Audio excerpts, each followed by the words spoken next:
Maka Isra Mi'raj Rasulullah pulang nih, selesai Isra Mi'raj nih, Rasulullah pulang Isra Mi'raj, Rasulullah pulang Isra Mi'raj Bu.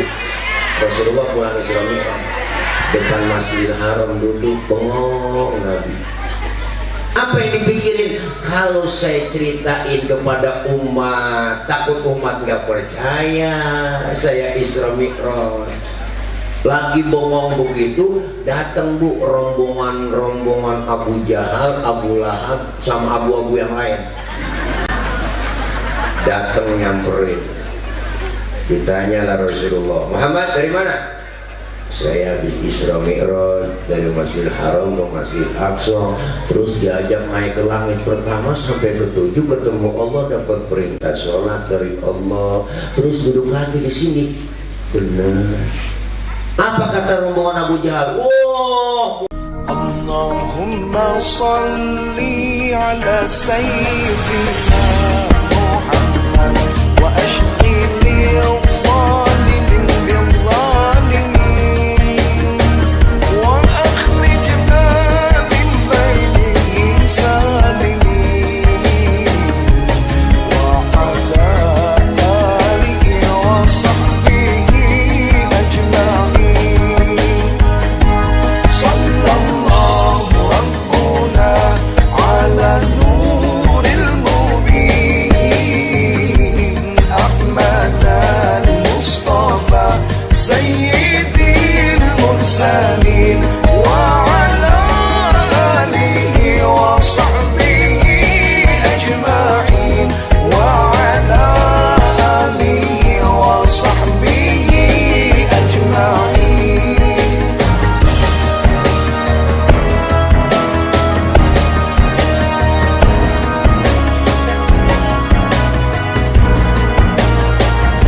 Segenap panitia penyelenggara peringatan Isra dan Mi'raj, para ibu, bapak, hadirin, hadirat yang insya Allah kumpul dan hadir kita malam ini dalam rangka peringatan Isra Mi'raj Nabi Muhammad SAW.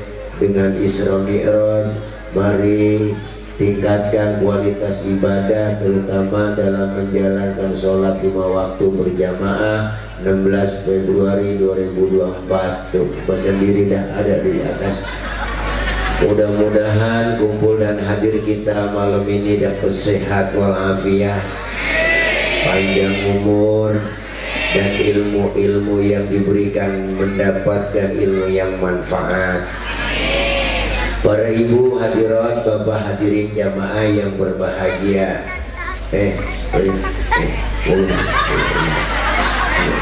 Bang Beca lu tigaan aja. Nah, dah. Bu, banyak ilmu yang telah disampaikan Kiai Badrul Khatib tadi. Saya makluman saja karena waktu udah menunjukkan jam 1 kurang 2 jam. Udah rada malam, yang enak kita doa langsung makan. Setuju? Bu, bicara Isra dan Mi'raj. Isra secara bahasa artinya jalan di waktu malam. Berarti kalau ada orang lagi jalan malam, itu orang lagi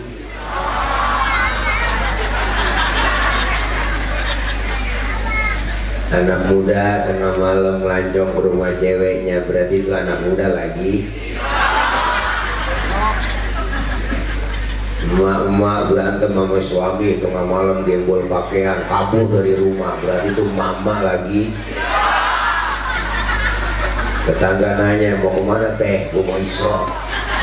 Bu, perjalanan di waktu malam yang sangat jauh tapi ditempuh dengan waktu yang singkat. Masjidil Haram, Masjidil Aqsa, ini kalau jalan normal 3 bulan baru nyampe. Naik onta 3 bulan baru nyampe. Naik onta 3 bulan. Naik onta 3 bulan. Nyaut apa Bu? Ya Allah, mata lu apa ditanya diem aja najong lah. Bu, Maka Isra Mi'raj ini ukurannya bukan ukuran otak. Ini bukan ceramah Bu, ini kita kongko aja, ini kita ngobrol. Ini namanya kultum, kuliah tunggu makan. Jadi Isra Mi'raj ini bukan maunya Nabi, tapi maunya Allah. Kalau maunya Nabi nggak sanggup dah. Maunya Allah. Ayatnya jelas, subhanalladzi asra bi'abdihi, maha suci Allah yang telah menjalankan hambanya. Berarti Allah yang menjalankan, Nabi yang dijalankan. Dulu susu naik ya, dulu iklan itu udah apa itu kita masih apa yang tadi itu larutan penyegar jak badak, membantu meredakan panas dalam yang disertai tenggorokan kering, sariawan dan bol pecah-pecah. Ada semua. Makasih Bu jahe, makasih. Tadi saya nggak dikeluarin soalnya ini sini. Makasih, Mang, makasih. Makasih Mang ya. Doain panjang umur, ya umur panjang sampai kiamat kurang seminggu. Ya Allah, bocah, ya selesai. Jalan-jalan mulu. Orang nggak nyatin gue jadi nyatin lu. Ya maklum dah Bu, yang namanya bocah, ibu. Bocah kan bukan orang. Benar kemarin saya nelfon panitia, Pak Ustadz acara udah mulain. Belum Pak Ustadz. Oh, orang udah banyak itu. Belum Pak Ustadz, baru bocah doang tuh. Berarti kan bocah bukan orang. Ya Allah. Jadi Isra Mi'raj ini maunya Allah, bukan maunya Nabi. Kalau maunya Allah nggak ada yang bisa ngalangin. Maka Isra Mi'raj ini ukurannya bukan ukuran otak. Kalau otak nggak nyambung dah Bu. Enggak nyambung. Enggak. Nih kalau kita main otak-otakan nih. Nih, tuh bocah tumbuh bendera Palestina. Nah, ini nih. Nih bocah ada emaknya, ada bapaknya kan? Ada kan? Ada emak bapak sebab anak akibat. Itu kalau kata otak. Tapi kalau kata iman nggak begitu Ibu. Mana buktinya? Nabi Adam bapaknya nggak ada, emaknya nggak ada, tapi Allah mau jadi Nabi Adam. Bener kan? Siapa lagi? Nabi Isa bapaknya nggak ada, tapi emaknya ada. Allah mau jadi Nabi Isa. Kenapa Siti Maryam bisa hamil padahal nggak punya suami? Itu mukjizat Ibu, Allah yang mau. Siti Maryam wanita suci, nggak punya suami, bunting. Sekarang juga banyak perempuan yang nggak mau ngalah kayak Siti Maryam. Bukan di sini, bukan di luar negeri, luarnya lagi dah. Ukuran otak nggak nyambung. Bayangin kalau otak ini nggak nyambungnya di mana? Sepertiga malam Rasulullah dijalankan Masjidil Haram, Masjidil Aqsa, jaraknya luar biasa Ibu. Naik onta aja 3 bulan baru nyampe. Belum ditambah lagi naik ke langit pertama, ke-7 ketemu Allah, dapat perintah sholat, balik lagi Rasulullah ke Masjidil Haram sebelum subuh udah nongkrong lagi di depan Masjidil Haram. Ukuran otak nggak nyambung, impossible. Bener po? Bener po? Bener. Ukurannya iman karena Allah yang mau. Maka Isra Mi'raj Rasulullah pulang nih, selesai Isra Mi'raj nih Rasulullah pulang Isra Mi'raj, Rasulullah pulang Isra Mi'raj Bu. Rasulullah pulang Isra Mi'raj depan Masjidil Haram duduk bengong Nabi. Mukanya sedikit rada galau, bete, gabut, pokoknya boring ya. Kenapa bengong Rasulullah? Beliau mikirin. Apa yang dipikirin? Kalau saya ceritain kepada umat, takut umat nggak percaya saya Isra Mi'raj. Lagi bongong begitu, datang Bu rombongan Abu Jahal, Abu Lahab sama abu-abu yang lain. Datang nyamperin. Ditanya lah Rasulullah, Muhammad dari mana? Saya habis Isra Mi'raj dari Masjidil Haram ke Masjidil Aqsa, terus diajak naik ke langit pertama sampai ke 7, ketemu Allah, dapat perintah sholat dari Allah, terus duduk lagi di sini. Benar. Apa kata rombongan Abu Jahal? Wah, Muhammad PA, Muhammad stres, gila kau. Mana mungkin? Sekarang kalau memang benar lo Isra Mi'raj, berdiri. Berdiri Rasulullah, angkat kakimu sebelah, diangkat ibu. Bisa berdiri? Bisa dong. Satu lagi angkat, jatuh saya. Begitu aja lu jatuh, apalagi sampai ketemu Allah, tembus langit 7 lapis langit, enggak bisa, bohong. Pergilah rombongan Abu Jahal ngadu ibu, memprovokasi Sayyidina Abu Bakar. Rombongan Abu Jahal, Abu Lahab mengadu ke Sayyidina Abu Bakar. Abu Bakar, ada apa? Temen Nona Muhammad udah gila. Gila kenapa? PA udah pokoknya. Kenapa? Kata dia habis Isra Mi'raj ketemu Allah, dapat perintah sholat, langit pertama ke 7 tembus. Oh, sebelum sebulan nongkrong lagi di Masjidil Haram. Siapa yang bilang? No, temen lu Muhammad. Apa kata Sayyidina Abu Bakar? Hei, dengerin semua. Kalau memang Rasulullah yang bilang begitu, lebih dari itu, saya Abu Bakar percaya 1000%. Lu ngomong lagi, gua bacok batang lu. Wah, tebuas. Makanya Sayyidina Abu Bakar dapat julukan, apa julukannya? As-Siddiq, yang membenarkan Rasulullah Isra dan Mi'raj. Jadi As-Siddiq itu lakob, julukan, titel ibu. Kadang-kadang Bilal terawih masih banyak yang salah nyebutnya. Kalau lagi terawih, Al-Khalifatu awalu Sayyidina Abu Bakar bin Siddiq bin Siddiq. Siddiq orang mana? Makanya pentingnya perintah sholat. Tadi udah dibahas sama guru kita. Pulang Isra Mi'raj, Rasulullah kan di jalanan ketemu Nabi Musa, yang namanya satu profesi sama-sama Nabi, kongkok dan buja. Kongkok aja ngobrol. Ditanyalah Nabi Musa sama Nabi kita nanya, Muhammad dapat perintah apa? Dari Allah. Sholat Nabi Musa. Berapa? Gocap. Kaget Nabi Musa. Yang benar Muhammad? Benar Nabi Musa. Kebanyakan umatmu gak sanggup sholat 50 waktu. Umat tuh lain sama umat gua. Umat tuh mau gede-gede, kokor-kokor, tinggi-tinggi, minumnya susu madu, gemuk-gemuk, kokor-kokor. Umat tuh gue liatin kurus-kurus, kecil-kecil, makan gengger doang makan tuh. Gak bakal sanggup sholat 50 waktu. Balik, minta diskon. Rasulullah suruh balik tuh, minta kurangin bang, dikurangin 5, tinggal 45. Di jalan pulang lagi ketemu dengan Nabi Musa. Berapa Muhammad? 45 Nabi Musa. Kebanyakan, kata gua kebanyakan. Kagak sanggup umat tuh. Balik. Rasulullah balik. Mondar mandir, yang tadinya 50 tinggal 5. Udah tinggal 5, masih ketemu Nabi Musa. Ibu ditanya, udah dapat berapa ring Muhammad? Gue liatin mondar mandir, tinggal 5 Nabi Musa. Kebanyakan, umat tuh kagak sanggup. Balik. Apa kata Rasulullah? Nabi Musa, kalau gue balik lagi, emang muka gue buka tembok. Udah malu lah, dari gocap sampai tinggal gotun. Dari 50 sampai tinggal 5. Biarin dah 5 gue rawatin, gue bawa pulang. Tuh, jangankan yang 50 waktu, benar kata guru kita, yang 5 waktu aja kadang-kadang.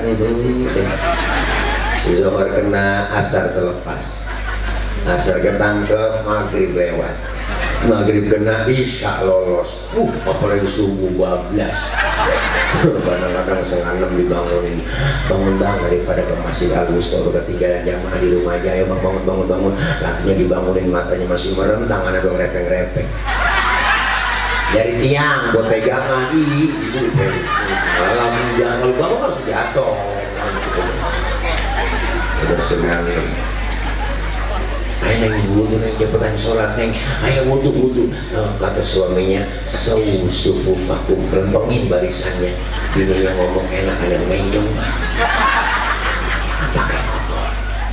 Udah serana makinya takbir Allah Akbar, baca Fatihah bismillahirrahmanirrahim, alhamdulillahirrahmanirrahim, dia nyekam gue yang rasa ini sholat gue mampu dari malu boleh dia nyamber amin.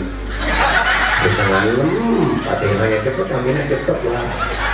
Terus baca Fatihah, baca surahnya suaminya bismillahirrahmanirrahim, Yasin. Bininya ngomong dalam hati, buset udah siang Yasin. Lakinya ingat waktu ngaji sama guru Ki Ahmad Wahyudin, kalau dalam sholat habis baca Fatihah baca surahnya satu ayat doang, itu hukumnya sah. Dipraktekin sama suaminya, Yasin Allahu Akbar. Bininya ngomong, gue kira dibaca semua.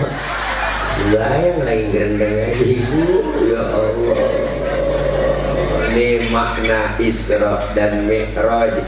Apa sih perintah sholat? Apa itu sholat? Sholat dijelaskan dalam ilmu fikih, as-sholatu lughatan ad-du'a. Sholat menurut bahasa artinya doa. Berarti orang yang rajin sholat, rajin doa. Orang yang rajin doa, rajin minta. Mintanya bagaimana Pak Ustadz? Ada caranya minta. Dalam fikih diajarkan, wa syar'an hiya aqwalun wa af'alun wa muftatahatun bitakbir wa muhtatamatun bitaslim. Sholat menurut syarak, ucapan dan gerakan dimulai dengan takbir, diakhiri dengan salam. Berarti sholat doa, doanya minta, mintanya pakai ucapan dan gerakan. Mintanya kudu ngomong. Kalau minta nggak ngomong ribet. Minta nggak ngomong ribet ibu. Anak kita minta nggak ngomong lagi, di depan bapaknya ngomong nggak ngomong. Pak,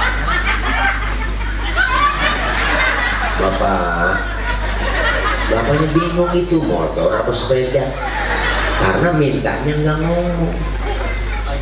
Ibu coba dah minta sama suami, minta beli cincin nggak ngomong lagi, tau-tau nyolek, bang, lakinya ngomong termalam nih. Salah persepsi, makanya mintanya kudu ngomong. Maka dalam sholat itu Bu, ada rukun qauliyah, ada rukun fi'liyah. Diajarkan di dalam majelis taklim. Rasulullah bilang, shollu kama ra'aitumuni usolli. Sholatlah kalian seperti engkau melihat aku sholat. Bagaimana tata caranya sholat Rasulullah? Diatur di dalam kitab fikih. Maka guru kita bilang tadi, pentingnya ngaji di majelis taklim, duduk dengan guru supaya apa? Dapat ilmu dapat, ibadah jadi benar. Sedekap yang bagus dalam sholat, fikih ngajarin wa wad'ul yamin 'ala shimal, meletakkan telapak tangan kanan di punggung tangan kiri. Sedekap naruhnya jangan di atas dada, jangan di bawah pusar, naruhnya pas di bawah dada, di atas pusar, pas tengah-tengah. Laki-laki ketika sholat berdiri dalam sholat, lebar kakinya sejengkal, nggak boleh lebar-lebar. Perempuan kalau sholat berdiri kakinya kudu rapet. Kenapa laki-laki sholat berdiri kakinya nggak boleh rapet? Kegencet. Bener ibu, ya ibu baru ngerasain.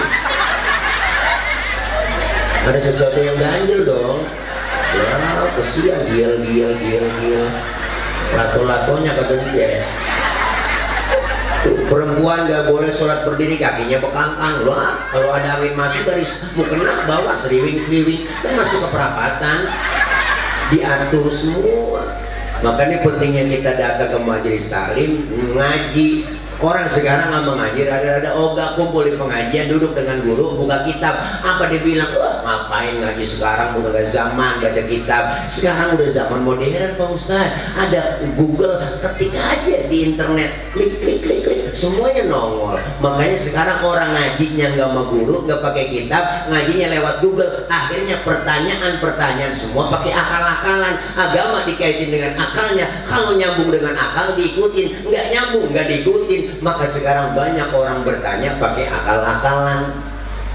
Banyak pertanyaan ibu. Oh Ustaz lagi sholat, terus kentut, kira-kira batal nggak Ustaz ya? Ya batal Pak Ul. Lu nanya kok mengetes gua. Bukan begitu Pak Ustadz, kalau udah batal saya mau sholat lagi, kira-kira wudhu lagi apa enggak? Nah wudhu dong, udah batal, terus lagi wudhu, saya basuh muka nggak Pak Ustadz? Ya basuh muka dong, nanyanya banyak ibu. Itu pertanyaan intinya Pak Ustadz. Saya nggak masuk akal Pak Ustadz, masa yang kentut pantat yang dibasuh muka? Ada pertanyaan model begini, saya nggak jawab Bu, saya balik tanya ke dia, mohon maaf ya Bang, lo kalau kentut yang malu muka lo apa pantatnya? Lah muka saya Pak Ustadz malu, makanya muka lo yang dicebokin, suwe lo. Ini pertanyaan banyak akal-akalan, maka ngajinya nggak sama guru.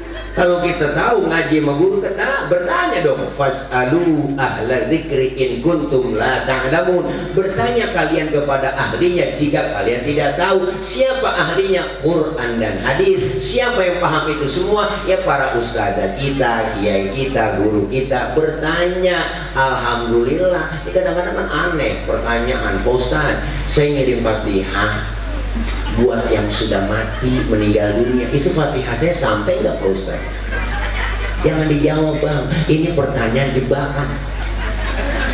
Saya nggak jawab, saya balik tanya lagi ke dia, lu ngirim Fatihahnya kapan? Kemarin Pak Ustaz saya kirimin. Oh, terus Fatihah yang lu kirim balik pulang nggak? Ya enggak dong Pak Ustaz, masa Fatihah balik pulang? Ya kalau nggak balik pulang berarti nyampe. Orang lo kirim kagak balik-balik, berarti kan nyampe. Kalau nggak percaya, mati aja dulu. Ya kan, di atas kuburan ntar gue bacain Fatihah. Kalau nggak nyampe, lu miskot. Gitu aja Bu. Kita aja punya HP, ada paketannya WA bisa, video call bisa ya Bu ya. Itu HP bikinan orang, apalagi Fatihah yang produknya Allah, lebih nyampe lagi dong, bener Bu? Loh iya, jaringan Allah lebih luas daripada jaringan Telkomsel, Indosat, Excel, apalagi Triga, sebujan. Sinyal ulang jarang nyambung. Terima nyambung tuh saya rasa jengkol nyambung itu. Ngari-ngari makannya Bu.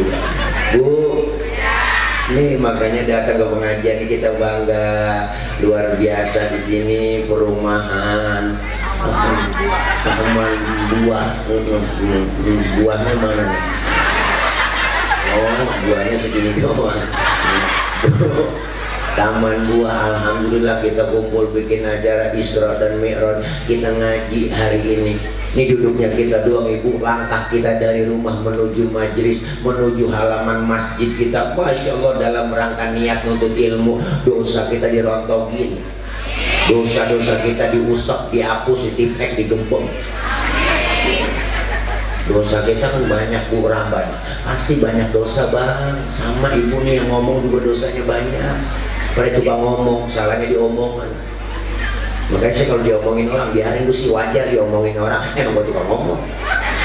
Dosa-dosa kita yang kecil-kecil dirontogin, kita kumpul ngaji di sini. Alhamdulillah.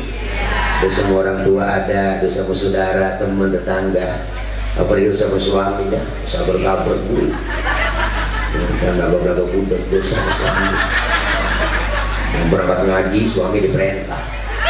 Gua ngaji dulu Bang, ntar kalau hujan jemuran lu angkatin ya. Model begitu, bukan di sini, bukan. Ada 10 meter jauhnya dari sini. Bu, nggak kerasa bikin dosa, suami lagi tidur. Bangun Bang, lihat no jam berapa udah. Nah, laki lagi tidur suruh niat jam. Ibu aja yang melek niat jam, suami lagi merem, salah ibu. Kerjaan lu tidur mulu Bang, bagus tidur aja kerja. Salah lagi ibu. Habis sedikit udah patok ayam Bang, gila nih baru bangun lu. Ya, lakinya ngomong emang ayam gue yang pandi. Salah mulu, makanya jangan malas bapak-bapak. Kita rajin nyari nafkah buat suami, buat istri kita, sama anak ibu. Ada kejadian kemarin saya dikirimin di grup WA, ada seorang suami lagi tidur, palanya digedik pakai martel sama bininya, bocor. Gara-garanya satu, timbang gara-gara kurang ngasih uang belanja. Tuh, makanya bapak-bapak yang sering ngasih uang belanja kurang nih, saya saranin ya, tidur pakai helm. Ngeri hilang nanti dulu. dosa kita dirontokin ngaji, alhamdulillah. Yang kedua, datangnya kita ke majelis taklim, pahalanya luar biasa. Pak Ustadz, saya nggak bisa ngaji, datang aja udah, ikutin ustadzah kita, ustadzah bawa kitab, ikut aja bawa kitab. Pak Ustadz nggak bisa baca kitab, bawa aja. Ustadzah kebet, kita kebet. Guru tutup, lah tutup. Temen nyolek, halaman berapa teh? Boleh kebet doang ini. Datang aja begitu, ibu tuh dicatat pahalanya sama seperti sholat sunnah 1000 rakaat. Pernah kita sholat 1000 rakaat? Boro-boro 1000. Sholat raweh di Ngetia 25. Aku aja udah. Malam ini imamnya dia ya, lama. Tidak. Apalagi yang 1000. Pokoknya terawih imamnya cepet, Pak Polri. Nah, dia nih. Kalau imam cepet enak, udah menit. Mau pakai musuh lagi, lu bawa mungkin balik. Bawa nenek. Nyungsep juga begini. Ya Allah, pahalanya luar biasa. Dicatat pahalanya sama seperti kita mensolatkan jenazah 1000 jenazah. Pahalanya sama seperti kita jenguk orang sakit 1000 orang sakit. Pernah nengokin 1000 orang sakit? Enggak pakai modal. Nengokin orang sakit itu minimal jeruk 2 kilo bawa. Kadang-kadang datang doang ke rumah sakit, temen lagi diimpus juga bawa apa-apa, pakai nanya apa yang lo rasain di, lo pakai diimpus di sini, yang sakit nyaut nggak ada yang gue rasa-rasa. Lah kok begitu? Iyalah, lo kemarin gak bawa apa-apa. Coba lu bawain jeruk, gue rasa-rasanya ada asemnya, ada manisnya, yang PH juga itu mendatang. Ya Allah, ibu, gak ada ruginya orang kumpul di pengajian, dapat ilmu, ibadah bener. Kenapa? Karena dengan ilmu hidup jadi mudah. Ada ilmunya gampang, Bu. Bener? Saya ngomong begini di panggung, yang di pojokan ujung sono kedengeran, yang di ujung sono kedengeran, apalagi di sono yang jauh kedengeran. Kenapa? Karena saya ngomongnya pakai ilmu. Ilmu apa? Ilmu teknologi, sound system. Ini kalau kagak ada speaker lecet tenggorokan. Ini kan ilmu, Bang. Ngomong pelan yang jauh kedengeran. Ilmu bikin mudah. Makanya saya tapi nggak pernah ngecek dulu kalau lagi mau naik ceramah tes. Bapak Ibu yang di pojok sana kedengeran nggak? Enggak. Ya berarti kedengeran. Ya orang dia nyaut. PA itu jamaah. Kejadian bener.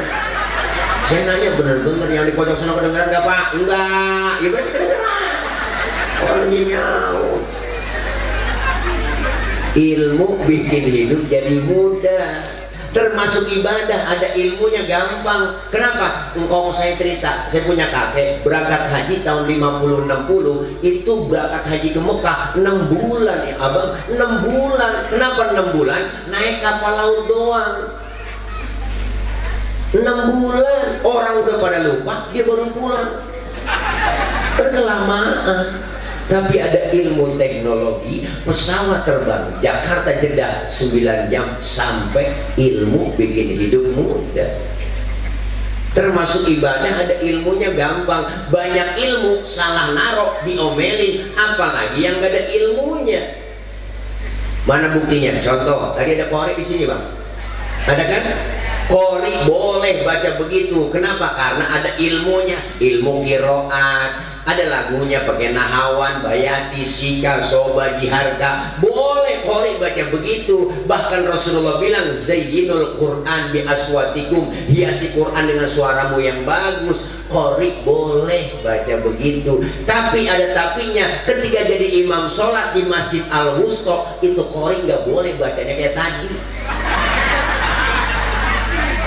Ini mentang-mentang Qori internasional, sholat jadi imam, takbir Allahu Akbar, baca Fatihah, Bismillahirrahmanirrahim. Makmum teriak kelamaan mam. Bener kan? Lah kalau sholat dan makmum punya ilmu salah naro, biar Qori internasional banget ketika jadi imam dalam sholat bacanya murotal. Bismillahirrahmanirrahim. Alhamdulillahi rabbil alamin. Murat batal. Ilmu salah naro diomelin, apalagi yang gak ada ilmunya. Ini pentingnya kita nyari ilmu. Kenapa? Karena menuntut ilmu nggak ada batas waktunya. Mulai dari kita di bedong sampai di bedong lagi. Siapa yang bedong? Amil. Udah mujur ngalor mati udah bu. Makanya kita kepengen mumpung masih sehat, ada kesempatan, ayo luangkan waktu kita kumpul di pengajian. Jangan nyari waktu luang. Kenapa? Karena kita orang sibuk semua. Oh, Ustaz, saya pengen buat ngaji gabung, cuman repot banget. Pak, Bu, ngomongin repot, siapa juga repot. Benar? Masih muda kerja repot, udah punya anak ngurusin anak repot, udah tua punya cucu ngurusin cucu repot lagi. Lah kapan mengajinya? Luangkan waktu, jangan nyari waktu luang.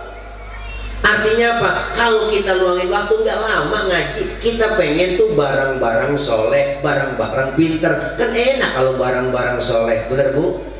Begitu besar fadilah orang yang menuntut ilmu. Mandang wajah guru kita di majelis taklim, an-nawar ila wajhil alim ibadah. Mandang wajah orang alim ibadah. Mandang doang bu, mandang doang dapat nilai ibadah. Kita mandang wajah guru kita dapat ibadah pahala bu. Alhamdulillah.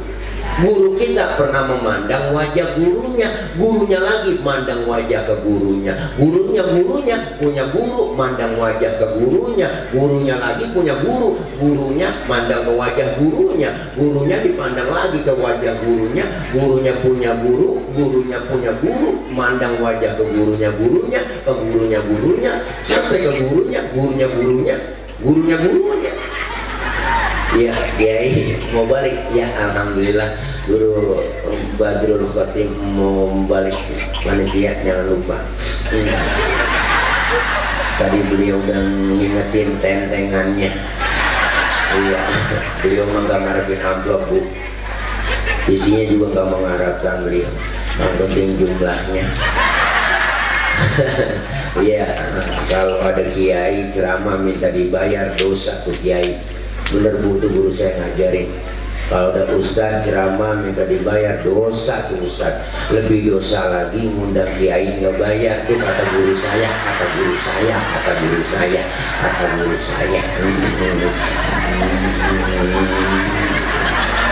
Mana kita minum banyak banget ini. Saya jajarin susu dulu dah. Karena susu baik untuk pertumbuhan laki-laki. Bismillahirrahmanirrahim. Alhamdulillah, manis-manis bener ada encer aja. Wah, ada semutnya bang. Jangan boleh ngocak ini kalian.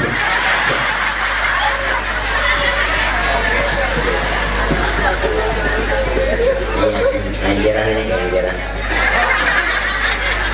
Ini namanya susu setan. Itu yang digantung. Oh, setan. Ya Allah, karena memang susu itu bagus. Karena bayi laki dengan bayi perempuan beda. Kalau bayi perempuan usianya 2 tahun doang. Kalau bayi laki manusianya udah 50 tahun masih nyusu dia. Lihat laki-laki banyak yang metik. Enggak ada giginya kan metik. Tahu aja bu. Iya, panitia salah ngundang penceramah ini. Besar PA diundang. Biarin dah, yang penting emak pada tawa semua. Daripada puyeng kita mikirin laki udah pulang-pulang tawa aja. Iya, laki hitam pada didoain. Ya Allah, putihkan suami saya. Biarin bu. Hitam-hitam yang penting keras. Keras kemauannya. Bu, terus. Iya, nggak ada ruginya kita mandang wajah guru kita udah ibadah, alhamdulillah. Tuh makanya nggak ada ruginya kita ngaji ilmu, bikin hidup jadi mudah, seni bikin hidup jadi indah. Orang ada seninya nggak kaku, hidup ada seninya bu, jangan kaku banget, serius banget, cepat setruk.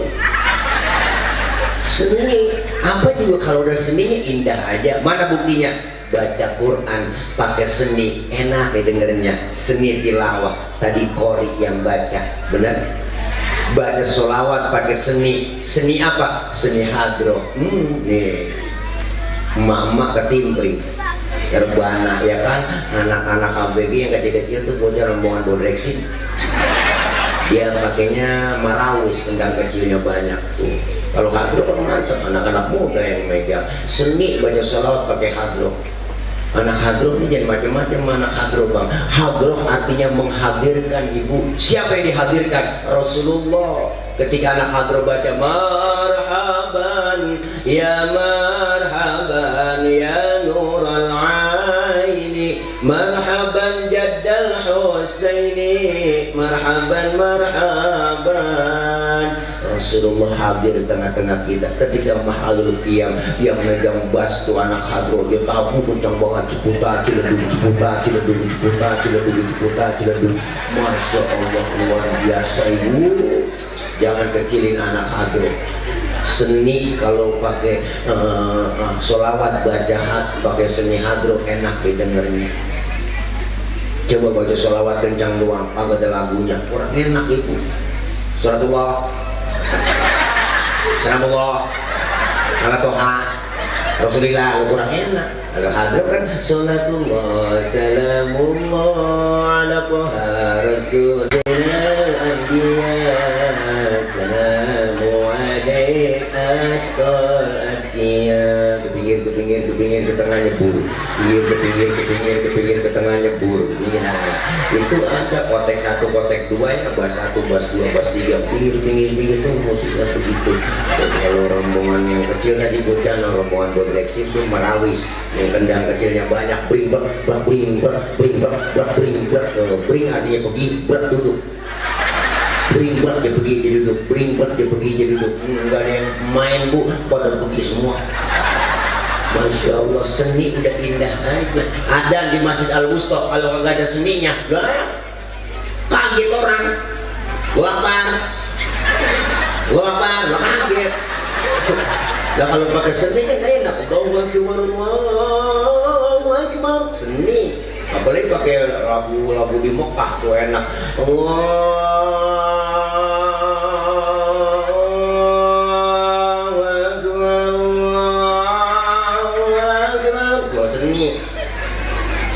Yang penting jangan salah lagu. Dan bocah kampung saya preman baru nyesal. Adzan maghrib lagu dangdut dipakai. Kalau kedengeran marah semua orang. Ya Rasulullah, ya Rasulullah, ya Rasulullah, ya Rasulullah, Allahu Akbar. Kacau dah. Ya tahu aja bu. Iya biarin, saya mau dikatain PA nggak apa-apa saya kira. Yang penting ibu bapak pada tawa semua. Berarti kan ibu nawain orang PA kan?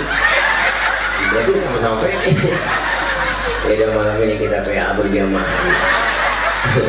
Ya Allah, hidup ilmu jadi mudah, seni bikin hidup jadi indah, agama bikin hidup jadi terarah. Kenapa? Karena agama itu aturan, regulasi, regulation. Gila keren banget. Berarti orang yang beragama orang yang ngikutin aturan. Kita muslim aturannya mana? Ya rukun Islam, rukun iman, ada ihsan, diatur semua. Islam itu agama universal, mengatur dalam segi kehidupan apapun, hidup berumah tangga, bermasyarakat, berbangsa, bernegara, berpolitik, diajarin semua dalam Islam. Maka ketinggian kita ngomongin yang lain, ajaran yang kecil-kecil di rumah, tengok sering kita lupain, padahal ajaran Islam komplit lengkap ibu. Masuk rumah, keluar rumah, Islam ngajarin ada doanya, benar kan? Benar bu? Adab akhlaknya diajarin, beri salam dulu. Masuk kamar mandi, keluar kamar mandi, doanya ada. Adabnya diajarin, masuk kaki kiri, keluar kaki kanan. Mau makan, selesai makan, doanya ada. Adab akhlak makan diajarin. Kalau makan satu nampan bertiga sama teman, ada pakai apa adabnya Pak Ustadz? Pertama, suapan kecilin, jangan gede-gede. Ada makan bareng satu nampan. Yang kedua lagi makan bareng begitu, jangan ngeliatin muka temen kita lagi makan. Ini lagi makan bareng kita liatin temen kita. Orang kesinggung dalam hatinya, ngomong lapar banget gue nih. Itu adabnya ada. Jatahnya yang ketiga adabnya apa? Jatah kita bagian di situ, rawatin aja di situ, mundur maju mundur di situ aja udah. Jangan jatah teman kita korek-korek kalau longsor. Ada adab akhlaknya semua diajarin. Bangun tidur, mau tidur doanya ada. Tidur sama suami sama istri ada doanya. Cuma jarang keburu kebaca. Ada sebenarnya doanya ibu. Lengkap Islam ajarannya. Lagi duduk bareng rame-rame, kita ngeriung sama temen, lagi seru-serunya ngobrol, dengar suara kentut. Islam ngajarin abang, apa ajarannya? Yang dengar kentut disuruh pura-pura kagak dengar. Sampai segitu adabnya tuh. Maka kalau lagi kumpul bareng nih sama temen lagi ngeriung rame, dengar suara kentut, diem aja, jangan pakai ribut, rasain. Kadang-kadang usil mulut, siapa nih kentut? Lu ya, enak aja lu kali. Nah rame udah silent aja, silent. Sampai kentut. Islam nggak ada agama yang lain bu mengatur ke bab-bab kentut, nggak ada. Islam doang. Mana buktinya? Dalam ilmu fikih ada 4 jenis kentut. Bukannya ngaji nih pentingnya, ini bukan jorok. Kentut yang pertama jenisnya suaranya gede, baunya kurang, menang suara doang, gue ada. Yang kedua jenisnya suaranya nggak ada, baunya luar biasa, tahu-tahu udah meledak aja bau. Bener dah. Yang ketiga jenisnya keluarnya terpaksa, udah kita tahan keluar juga. Nah ada yang begitu tuh, yang mesti kita sering ngerasain kan. Nah yang keempat yang parah bang, kentut ekstrim, suaranya gede, baunya luar biasa. Kok bisa bau Pak Ustadz? Iya dong, karena habis kentut ada yang nyusul. Yang nyusulnya itu yang bikin bau. Maka dalam bahasa Mandarin disebut cepirit. Nah itu bahasa Mandarinnya, ampasnya nyusul. Bu, nih makanya kita perlu tahu, ngaji ilmu dapat ibadah benar, termasuk sholat diajarkan. Alhamdulillah. Iya makanya bu, nggak ada ruginya orang yang kumpul di pengajian. Mumpung masih sehat, ada kesempatan. Alhamdulillah sekarang udah masuk bulan Sya'ban, udah banyak penutupan tawakuf sementara taklim di majelis-majelis ya bu. Apa sih manfaatnya? Yang kita dapetin kita amalin. Kan banyak orang sekarang ngomong ngaji ada nggak kumpul di pengajian, nggak mau dengar omongan yang kagak.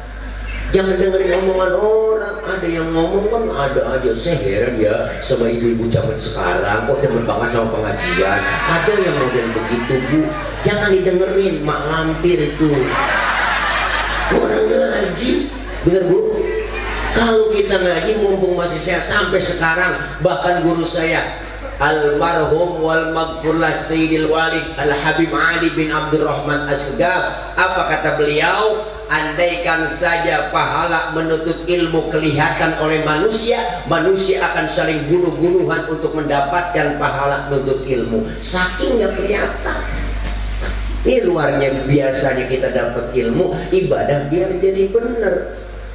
Emak-emak pengajian hebat dah, di mana-mana saya acungin jempol dah. Emak-emak mau paling kompak pengajiannya bang.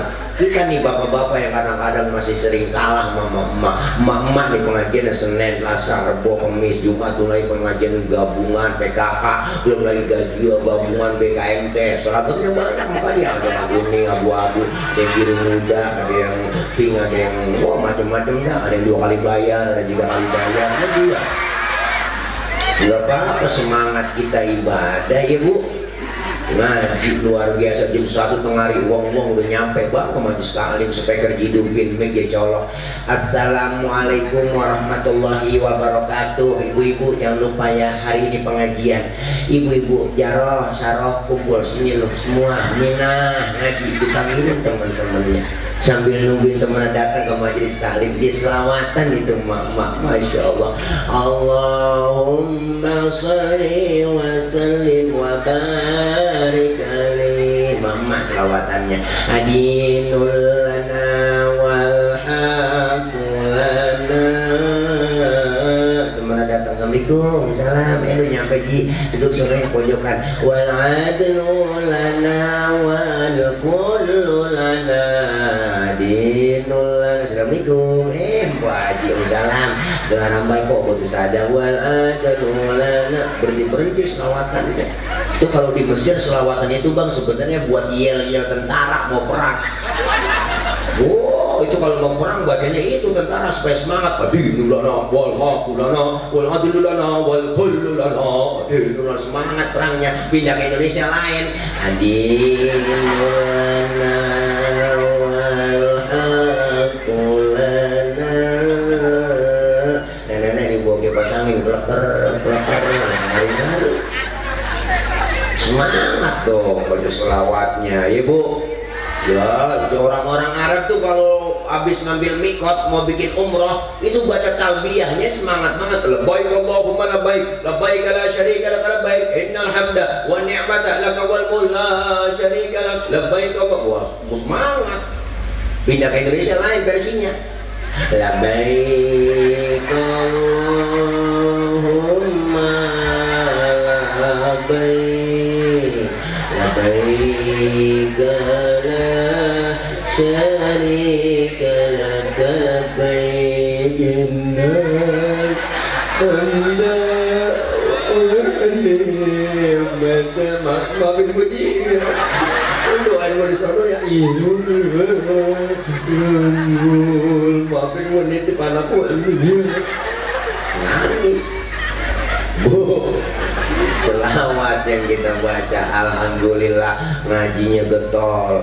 Guru saya bu cerita nih, ada riwayat nanti ketika ada orang meninggal dunia itu masuk ke dalam kubur bang, ditanya sama malaikat munkar nakir, marrobuka wa man nabiyuka wa ma kiblatuka. Itu orang yang ditanya kagak jawab-jawab. Malaikat sampai pegel nanya, laporan kepada Allah, ya Rob, mohon maaf, orang ini baru pindah dari dunia ke alam barzah. Saya tanya pertanyaan saya nggak pernah dijawab. Kata Allah, siapa yang tanya? Periksa dulu waktu hidupnya. Ternyata diperiksa ini orang masih hidupnya, ngajinya rajin banget, cuma diajarin kagak bisa-bisa. Tapi ngajinya getol. Diajarin kagak paham-paham sama gurunya. Ngaji dari masih jam 1 tengah hari wong nyampe ibu datang tiap hari, ngajinya rajin, cuma diajarin nggak bisa-bisa. Kata Allah, hei malaikat yang model begitu jangan lu tanya. Apain? Orang begitu dapat yang namanya muktafar, dispensasi, keringanan dari Allah, bebas pertanyaan kubur, tiba gara-gara ngajinya rajin. Makanya datang aja udah. Oh jiping, ngaji kuping, jiber, ngaji sambil nyender, jiler, datang aja ibu. Kenapa? Niat semata-mata duduk di majelis taklim adalah raudhah min riyadil jannah. Allahumma salli ala sayyidina Muhammad wa ashghil